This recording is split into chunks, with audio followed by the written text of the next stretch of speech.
नमस्कार. डॉक्टर राजीव पोद्दार बोलतो.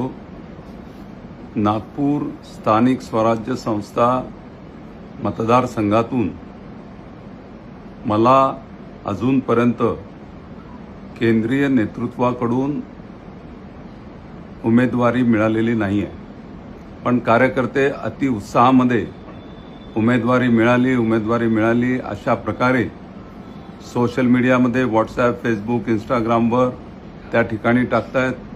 TV9नी या संदर्भामध्ये आज दुपारी न्यूज दिली आणि त्यामुळे ती न्यूज व्हायरल झाल्यानंतर अनेक लोक फोन करतायत आणि सोशल मीडियामध्ये पोस्टिंग करतायत.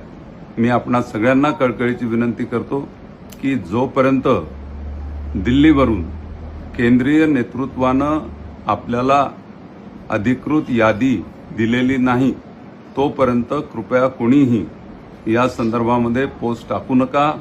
मला भेटायला येऊ नका. मला तुमच्या भावनांची कदर आहे.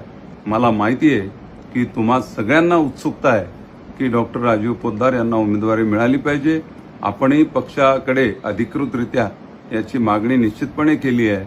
पण जोपर्यंत आपल्या केंद्राचं पार्लमेंटरी बोर्ड या संदर्भात निर्णय घेत नाही आणि उमेदवारी अंतिम होत नाही तोपर्यंत कोणीही या ठिकाणी उत्साहामध्ये येऊन हार तुरे भेटी गाठी हे करू नये आणि पोस्टिंग सुद्धा थांबवाव्या ही कळकळीची विनंती. धन्यवाद.